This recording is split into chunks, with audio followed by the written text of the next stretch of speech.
chores, she sang a wish into wishing well. She hoped that someday, soon, a prince would fall in love with her. Little did she know that the handsome prince had overheard her song. The prince fell in love with Snow White instantly. She was shy at first and fled to the castle balcony.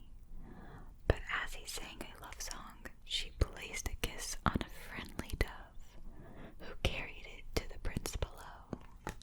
At that very moment, the jealous queen was plotting against the princess. She ordered her royal huntsman to take Snow White far into the forest and kill her. Then she held out a carved box.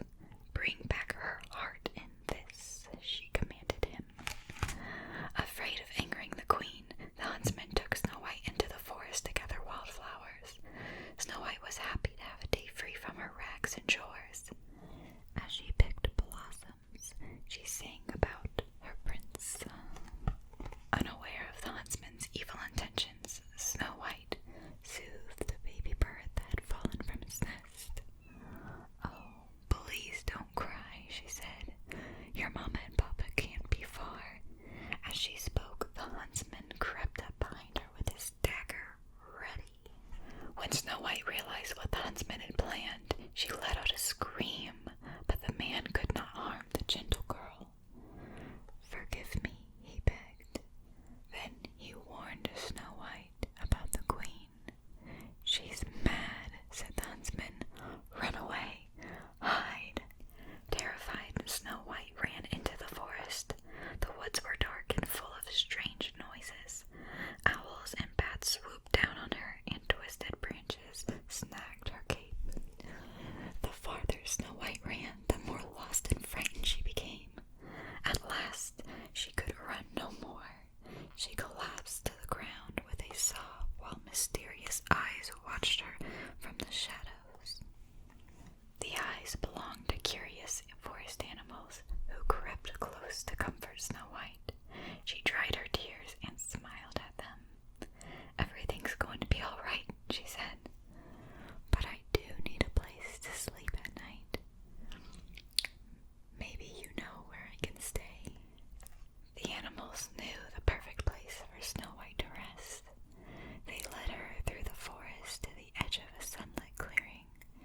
There stood a charming little cottage. "Oh, it's adorable," Snow White exclaimed, "just like a dollhouse." Snow White ran to a window and peered through, but it was too dark inside to see. When she tried the door, it swung open. "Hello, may I come in?" Snow White called, but no one answered. Snow White saw 7 little chairs and a very messy house. She determined that 7 little children must live there. "We'll clean the house and surprise them," said Snow White. "Then maybe they'll let me stay." Singing cheerfully, she cleaned the cottage with the animals' help until it was sparkling. Meanwhile, in a nearby mine, the 7 dwarfs were busy digging up beautiful diamonds and jewels. It was their cottage that Snow White was cleaning. When Snow White and her friends finished cleaning downstairs, they went upstairs to the bedroom. There, the princess saw 7 little beds with names carved on them. Dog, Happy, Sneezy, Dopey, Grumpy, Bashful, and Sleepy. Snow White yawned. "I'm a little sleepy myself," she said, lying down across the beds. The animals covered her with a sheet, and she was soon fast asleep. While Snow White slept, the dwarfs arrived at the cottage, which should have been dark and still, but smoke billowed from its chimney, and lights glowed in the windows. The dwarfs didn't know what to do. "We'll sneak up. We'll squeak up. Sneak up," said the dwarf named Dog. "Follow me." Dog and the other dwarfs crept into the cottage, trying not to make a sound.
old hag.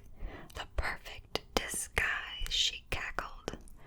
Back at the dwarf's cottage, dinner was finished, and Snow White and her new friends were playing music and singing a silly song. Even Grumpy joined in the fun, thumping away on a pipe organ.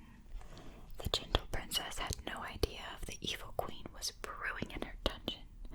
The queen cackled as she dipped an apple into a bubbling potion. One taste of the poison apple and the victim's eyes would close forever. The only antidote to the queen's spell was love's first kiss. The wicked queen filled a basket with apples, including the poisoned one. All night she crept through the forest. By morning she was close to the dwarf's cottage and Snow White, but she would wait until the dwarfs left before approaching. As the dwarfs set out for the mine, Snow White kissed them each goodbye. Dopey managed to get 2 kisses. Beware of strangers, Doc warned the princess.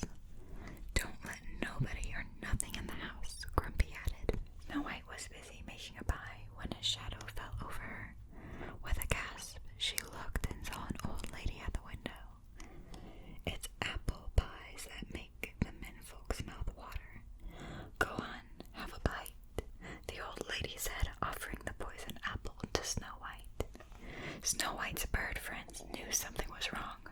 Before the princess could take the apple, they dove at the stranger, pecking her hair and flapping their wings in her face, trying to drive her away. Shame on you, frightening a poor old lady, Snow White scolded. Oh, my heart, the old lady groaned. Take me into the house. A drink of water, please. The birds in the forest watched in alarm as the tender-hearted Snow White helped the old woman. They knew the princess was in terrible danger. The birds and forest animals raced to the diamond mine to warn the dwarfs. They tugged on the dwarfs' beards and hats. They pulled their sleeves and pushed them from behind. At last the dwarfs understood. The queen, Snow White,